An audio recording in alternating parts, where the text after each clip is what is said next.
En 2015, un homme signe chez SpaceX. Il s'appelle Juan Hernandez, il est soudeur et il est à peu près payé 28 $ de l'heure. Le jour de l'embauche, on lui propose 10 000 $ en actions de la boîte.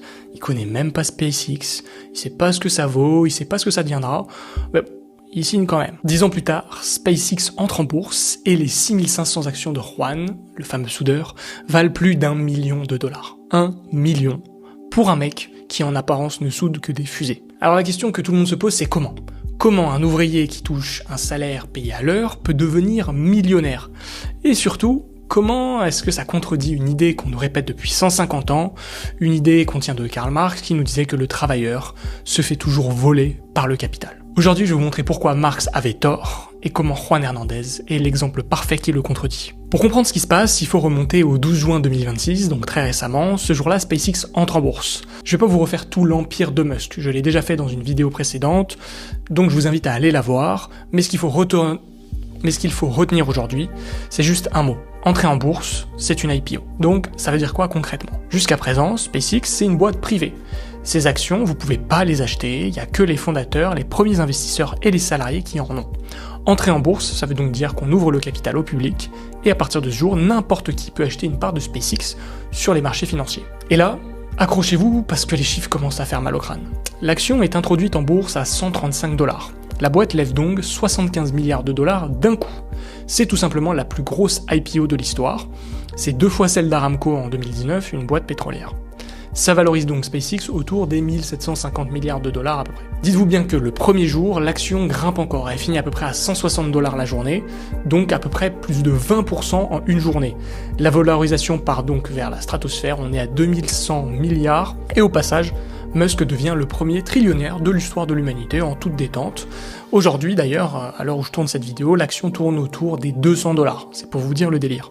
Mais ce que les médias ont raté, ce n'est pas la fortune de Musk, c'est que cette introduction en bourse vient de donner un prix aux actions que les salariés se trimballaient dans leur poche depuis des années. Ce qui veut donc dire que du jour au lendemain, leurs actions ont un prix de marché. Et ce prix change tout. Et oui, Juan il est pas tout seul. Le jour de l'IPO, environ 4400 salariés de SpaceX deviennent millionnaires en même temps. Et 400 d'entre eux dépassent les 100 millions de dollars de fortune. Je sais pas si vous vous rendez compte de la dinguerie. Et le plus dingue, c'est qui sont ces gens? C'est pas des traders de Wall Street, c'est des soudeurs, des machinistes, des techniciens, même des employés de la cantine d'une certaine façon. La plupart ils bossent à Brownsville au Texas, une des villes les plus pauvres des États-Unis. Donc la vraie question, c'est comment ils ont fait? Ils ont accepté qu'une partie de leur paye soit versée en actions de la boîte au lieu de tout prendre en salaire. Et c'est ça le truc que personne comprend. En faisant ça, ils ont troqué du salaire sûr contre une part de capital, donc une part de risque.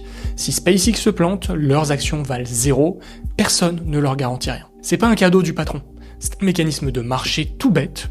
Une startup risquée a pas les moyens de payer comme Google, alors pour attirer les bons, elle dit ok, je peux pas vous payer plus de cash, mais je vous donne un bout de la boîte. Et le salarié est libre de dire non évidemment. Sauf que voilà ce qui se passe quand il dit oui. Le mec qui soudait, le mec à la cantine, il passe de l'autre côté. Cette fameuse ligne entre les travailleurs et les capitalistes, celle que Marx voyait comme une frontière infranchissable, et ben en fait, ils l'ont traversée. Tranquillement, sans révolution, sans barricade, juste en signant un putain de contrat. Maintenant, pour comprendre pourquoi c'est vraiment énorme, il faut comprendre ce que disait Marx. Et je vais essayer d'être le plus honnête possible parce que caricaturer un mec mort, bon, c'est pas hyper bien. En 1867, Karl Marx publie Le Capital. Sa thèse, c'est que le capitalisme, c'est une guerre entre deux classes. D'un côté, les capitalistes, ceux qui possèdent les usines, les machines, les outils, et de l'autre, les prolétaires, les ouvriers qui possèdent rien à part leurs bras. Et selon Marx, le patron exploite forcément l'ouvrier. Comment? Il le paye moins que ce que l'ouvrier produit vraiment, et il garde la différence dans sa poche. Cette différence, Marx l'appelle la plus-value, pour lui c'est du vol, point. Mais le vrai cœur de sa théorie, c'est sa prédiction. Marx dit que ça peut aller que dans un sens. Plus le capitalisme avance, plus les riches s'enrichissent, et plus les ouvriers s'appauvrissent. La richesse se concentre tout en haut, et la misère s'entasse tout en bas. Jusqu'au jour où les ouvriers se révoltent et renversent tout. C'est hyper carré, c'est élégant, des millions de gens y ont cru pendant 150 ans. Bon, le seul problème, c'est que c'est faux. Le truc bien avec Marx, c'est qu'il a fait une vraie prédiction. En vrai, il a mouillé le maillot. Une prédiction qu'on peut tous vérifier. Il a dit, les ouvriers vont s'appauvrir. Ok. On a maintenant 160 ans de recul quasiment, alors regardons. La réalité dit exactement l'inverse. Les salaires réels, c'est-à-dire ceux que vous pouvez vraiment acheter avec votre paye, ils montent sans arrêt depuis la révolution industrielle. Un ouvrier aujourd'hui vit mieux qu'un bourgeois du 19e siècle. Il a un frigo, un smartphone, des soins que même les rois pouvaient pas s'offrir. Mais le plus marrant, c'est l'actionnariat, le fameux camp des capitalistes. Ce club fermé que Marx réservait aux propriétaires d'usines. Aujourd'hui aux États-Unis, 62% des adultes possèdent des actions. 62%. Dans les années 50, c'était 1 sur 4. Les retraites américaines, c'est 33 000 milliards de dollars placés en bourse. C'est l'épargne des gens qui travaillent, pas des héritiers. Et en France, malgré tout, même si on a la ramasse, on a 3,5 millions de salariés actionnaires de leur propre boîte. On est quand même le premier pays d'Europe là-dessus. Ça mérite d'être énoncé. Donc la fameuse frontière étrange sur laquelle Marx a bâti toute sa théorie, c'est devenu une putain de passoire, les gars. Les soudeurs de SpaceX, c'est juste la version la plus spectaculaire d'un truc qui se passe tous les jours, partout. Bon, ça c'était les faits. Mais la vraie erreur de Marx, elle est encore plus profonde, elle est à la racine. Toute sa thèse repose sur une idée. L'idée que la valeur d'un truc, c'est le travail qu'on a mis dedans, incorporé. Donc plus t'as bossé d'air, plus ça vaut cher.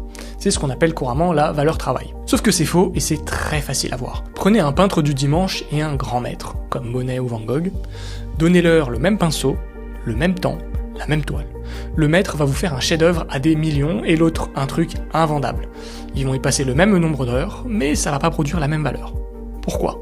Parce que la valeur d'une chose, elle est pas dans le travail, elle est dans la tête des gens qui achètent. C'est ces personnes qui achètent qui décident combien ça vaut, selon le besoin que ça comble chez eux. D'ailleurs, c'est pas moi qui l'invente. En 1871, un Autrichien met ça noir sur blanc, c'est Karl Menger. Il dit que la valeur est subjective, c'est ce qu'on a appelé la révolution marginaliste. Ensuite, on a un autre Autrichien qui va enfoncer le clou, Eugène von Bombaverk, très dur à dire. Eugène von Bombaverk, qui, en 1896, écrit un livre entier rien que pour démonter Marx. En vrai, il était très déter. Il démontre que la valeur travail ne tient pas debout et que Marx se contredit lui-même d'un tome à l'autre du Capital, donc toute la fondation de cette théorie part en fumée. Malheureusement, on ne lit pas Bombaverk aujourd'hui. Et il reste un dernier truc que Marx ne pouvait pas voir. Qui a décidé que Juan, le soudeur, méritait 1 million ? Eh bien, personne. Aucun bureau, aucun ministère, aucun comité a coché une case. Imaginez qu'en 2015, on demande à un planificateur de répartir la future richesse de SpaceX. Jamais il aurait misé sur le mec qui connaissait même pas la boîte. Et pourtant, c'est lui qui ramasse à la fin. 2 économistes ont expliqué pourquoi. Friedrich Hayek et Ludwig von Mises, que je vous incite absolument à lire. Ce qu'ils disent, c'est que l'information sur qui vaut combien, elle est éparpillée dans les millions de têtes à travers la planète. Personne peut la centraliser dans un cerveau ou un ordinateur. C'est le marché qui la découvre, petit bout par petit bout, avec le système des prix. Le contrat d'action qu'on a filé à Juan en 2015, c'est exactement ça.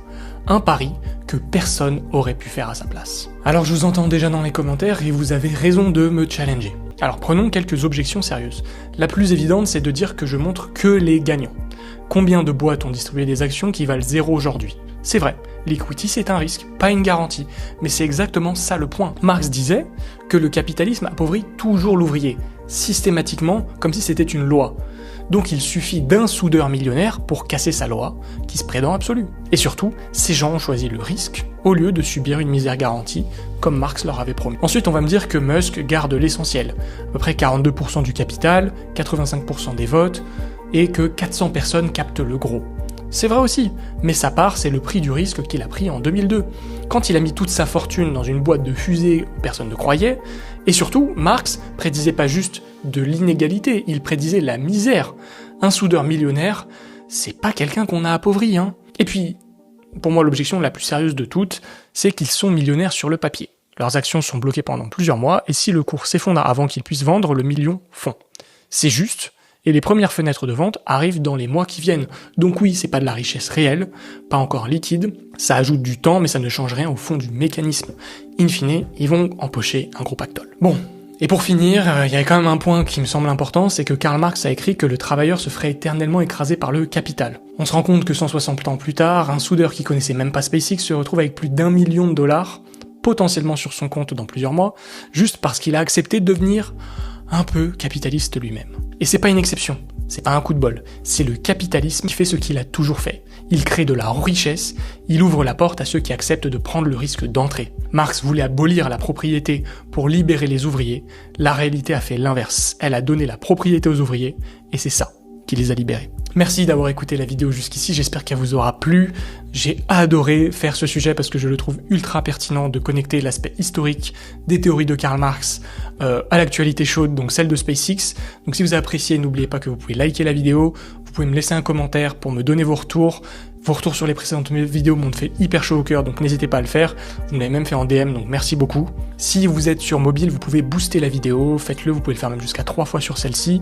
N'oubliez pas de vous abonner à la chaîne et d'aller regarder le premier lien dans la description pour vous inscrire sur Zone Franche. Je peux pas vous en dire plus pour le moment, donc rejoignez, pour l'instant c'est gratuit, il n'y a rien à payer, c'est juste des ressources gratuites auxquelles vous allez accéder, et nous on vous tiendra au courant par mail des prochaines ouvertures. Et bien évidemment, vous pouvez aussi suivre notre chaîne d'extraits où on publie les meilleurs extraits de toutes nos interviews, c'est sur la chaîne en collaboration avec celle-ci. Je vous dis à très bientôt pour de prochaines vidéos, c'était Alex, ciao.